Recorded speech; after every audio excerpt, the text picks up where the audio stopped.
ہمارا دین ہی دین ہے، بچے پالنا بھی دین ہے، رزق حلال کمانا بھی دین ہے، نوکری پہ جانا بھی دین، دکان کھولنا بھی، یہ تو سارا دین ہے۔ ہمیں تو دنیا داری دی نہیں، ہمیں تو دین ہی دین دیا ہے نبی پاک صلی اللہ علیہ وسلم۔ میرے عزیز، پہلی بات کہ اپنے ایمان کی مضبوطی، تگڑائی، اپنے ایمان پر مضبوط ہو کے، اور یہ جو روز فتنے نئے سے نئے پیدا ہوتے ہیں نا، یہ ہمارے ایمان کو ضائع کرتے ہیں۔ یہ جو ٹی وی پہ اسکالر بیٹھے ہوتے ہیں نا، یہ جو کہانیاں سناتے ہیں یورپ میں یہ ہوتا ہے، فلاں جگہ یہ ہوتا ہے، آپ یقین کریں مجھے بڑا دکھ ہوتا ہے جب میں کسی سیاستدان کی زبان سے یورپ کی بات سنتا ہوں۔ میں کہتا ہوں ظالم، تجھے ابو بکر صدیق بھول گئے؟ تجھے فاروق اعظم بھول گئے ہیں؟ تجھے بھول گئے ہیں سیدنا عثمان غنی اور مولا علی؟ تجھے کیا ضرورت پڑی تھی یورپ کی مثال دینے کی؟ تو نے حضرت عمر بن عبدالعزیز کو نہیں پڑھا؟ ایک نسخہ صرف حضرت ابو بکر کا سنے، صرف ایک۔ پہلے دن جب خلیفہ بنے تو حضرت ابو بکر صدیق سر پہ رکھ کے نا ٹوکری بازار چلے کاروبار کرنے۔ حضرت عمر نے روکا، کہا صاحب کدھر جا رہے ہو؟ آپ ہمارے خلیفہ ہیں۔ یہ بات صرف اس لیے سنا رہا ہوں کہ ان کا مہینہ ہے۔ حضرت ابو بکر بھائی کدھر جا رہے ہو؟ کہا میں بچوں کی روزی تو کمانی ہے نا، تمہارا خلیفہ بن کے بچے تو نہیں نا بھوکے مار دیں۔ انہوں نے اسے نہ پتا پاکستان چ بن جائیے تے 7 نسلاں رج جاندیاں نے، معاذ اللہ۔ اتنے تو کہتے ہیں آپ سابقہ وزیر اعظم کا کبھی خرچہ سنے تو حیران ہو جائیں، یہ حشر ہے۔ حضرت ابو بکر صدیق رضی اللہ تعالیٰ عنہ کہنے لگے بچے تو نہیں بھوکے مارنے، کہا واپس آئیں، ہم مال غنیمت سے آپ کی تنخواہ مقرر کرتے ہیں۔ بیٹھک بیٹھی، صحابہ بیٹھ گئے، جرگہ بیٹھ گیا، مشورہ ہونے لگا کتنی تنخواہ لگائیں، کتنی لگائیں۔ حضرت علی شیر خدا فرمانے لگے مشورہ کرنے کی کیا ضرورت ہے، ابو بکر سے پوچھ لو ماہانہ خرچ کتنا اتنا دے دیں گے۔ تو حضرت صدیق اکبر سے پوچھا جناب کا خرچہ کتنا ہے، اتنی تنخواہ لگا دیتے ہیں۔ فرمایا خرچہ نہ پوچھو، جتنی ایک مزدور کی تنخواہ ہے میری بھی اتنی لگا دو۔ کتنی؟ کس کی تنخواہ؟ بول کے بتائیں، سارے بولیں۔ جتنی مزدور کی تنخواہ ہے میری بھی۔ تو حضرت علی کہنے لگے اگر آپ کا گزارا نہ ہوا تو یہ اس اصول پر حضرت ابو بکر صدیق نے معیشت کا نظام رکھا، اس اصول پر کہا جناب اگر آپ کا گزارا نہ ہوا تو سنہری حرفوں سے لکھ لینا دل کی تختی پہ جناب صدیق کا فرمان، کہا اگر آپ کا گزارا نہ ہوا تو حضرت ابو بکر صدیق فرمانے لگے اگر میرا گزارا نہ ہوا تو میں مزدوروں کی تنخواہوں میں اضافہ کر دوں گا، میں مزدوروں کی تنخواہوں میں۔ فرمایا جب ان کا گزارا ہوگا تو ابو بکر کا بھی ہونا شروع ہو جائے گا۔ جس قوم کے اندر بادشاہ کی اور مزدور کی تنخواہ ایک برابر ہو وہاں قتل نہیں ہوتے، وہاں ڈکیتیاں نہیں ہوتی، وہاں چوریاں نہیں ہوتی، وہاں چھوٹے بڑے کی تمیز، پھر باقی پھر مساوات، عدل، پیار قائم ہوتا ہے۔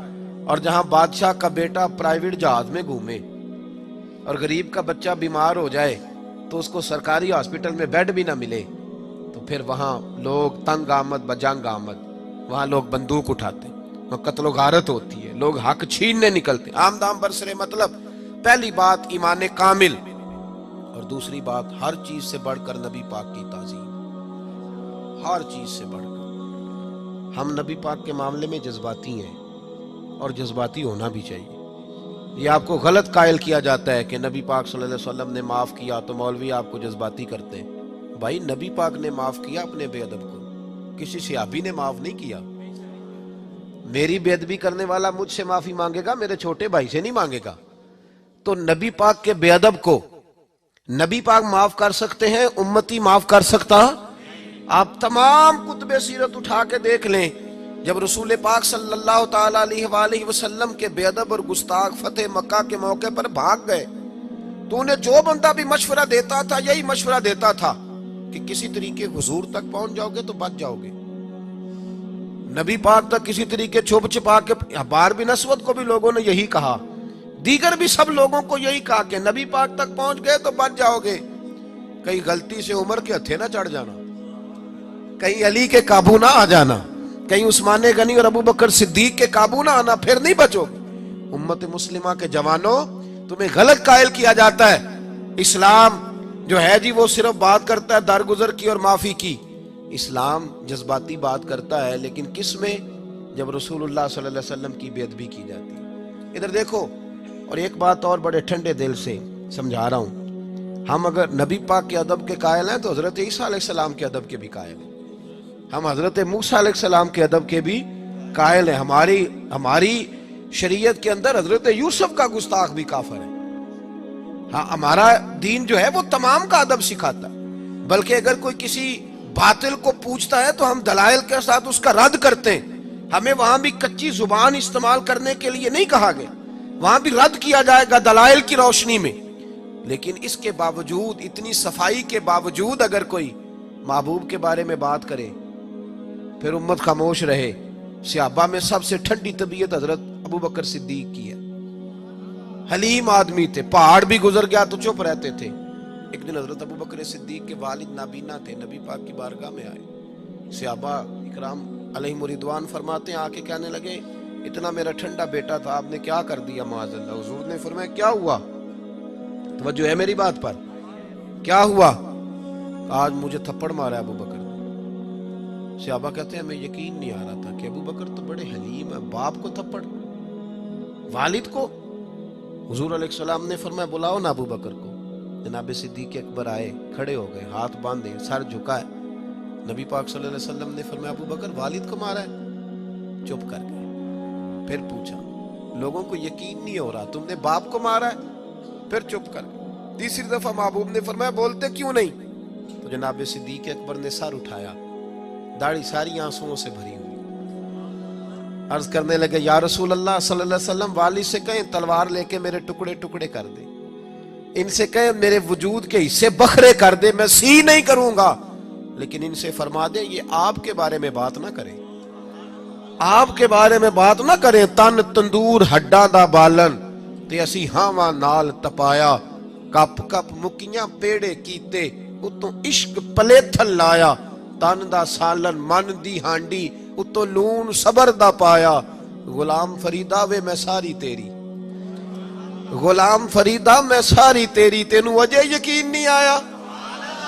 کہ یا رسول اللہ صلی اللہ علیہ وسلم ان سے کہیں ٹکڑے ٹکڑے کر دیں. ہر بات سہوں گا، لیکن اگر آپ کے بارے میں کوئی بولے گا تو میں برداشت نہیں کروں گا. میں برداشت، بھائی تو اگر حضور کے بارے میں بھی چپ رہتا تو شریف نہیں، تیری غیرت ہو گئی ہے. یہ شرافت نہیں کہ محبوب کے بارے میں کبھی کوئی صاحب مجھے آ کے کہے نا کہ وہ فلاں بندہ کہہ رہا تھا حضور کو علم غیب نہیں، تو میں کہتا ہوں اس سے تو بعد میں نمٹیں گے، پہلے تیرا تو پتہ کر لیے تو سن کے میں لئی گا. نا تو ادھر بیٹھنا بھائی، تیرے کہن تو نے سن کیسے لیا؟ اس کی تو بات بعد میں ہے، تو بتا پہلے تو نے سن کیسے لیا؟ کیا خیال ہے آپ کا؟ اتنے ظلم کی بات. ایک بندہ کہہ رہا تھا جی وہ تو مکھی کا پر نہیں بنا سکتے معاذ اللہ. میں کیا انہوں تے بعد پوچھاں گے، پہلے تو تے آنا ہو رہا، تیرے اندر وہ ہمت کہاں سے آئی جی تو سن کے آ گیا؟ سن کیسے لیتے؟ ایسے لوگوں کے پاس بیٹھتے کیسے؟ کس طرح تمہاری طبیعت گوارا کرتی ہے اس ظالم کے پاس بیٹھو جو میرے محبوب علیہ السلام کے صحابہ کے بارے میں بات کرے، اہل بیت نبوت کے بارے میں بات کرے؟ کس طرح طبیعت میچ ہوتی؟ اس کے ساتھ بیٹھ کر چائے کا کپ کیسے پی لیتے؟ کس طرح تمہارے اندر طاقت آتی؟ یہ اپنے اندر غیرت ایمانی پیدا کریں. ہمارا وہی سجن ہے جس کا مصطفیٰ سے پیار ہے، اور جس کا نبی پاک سے پیار نہیں، ہمارا اس سے کوئی تعلق، ہمارا اس سے کوئی رشتہ. امیر ملت حافظ پیر جماعت علی شاہ صاحب محدث علی پوری رحمت اللہ تعالی علیہ فرمایا کرتے تھے، آپ فرمایا کرتے تھے مصطفیٰ سے پیار کرو گے تو بچ جاؤ. کیا خوبصورت جملہ ہے. اور فرماتے تھے حضور کی تعظیم کرو گے تو بن جاؤ گے، خود بن جاؤ گے، اللہ تعالیٰ تمہیں عزتوں سے نواز دے گا. اب تیسری بات کی طرف آئیں.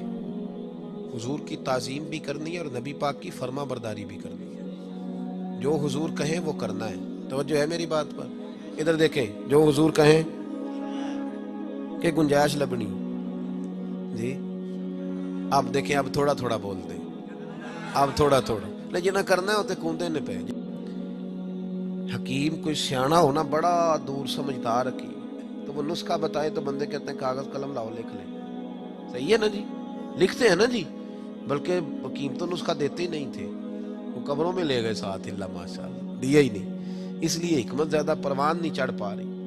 یاد رکھیں کوئی سیانا بندہ بات کرے تو لکھ لینی چاہیے، تو اگر مصطفیٰ ہمیں کچھ سمجھائیں.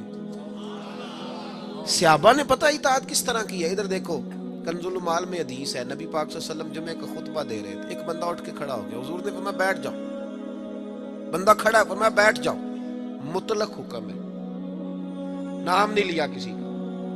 بیٹھ جاؤ. ایک بندہ کھڑا تھا، بیٹھ جاؤ. حضرت عبداللہ بن رواحہ مسجد کی گلی میں تھے، آئے نہیں تھے، ان کے کانوں میں آواز گئی، وہ وہیں بیٹھ گئے۔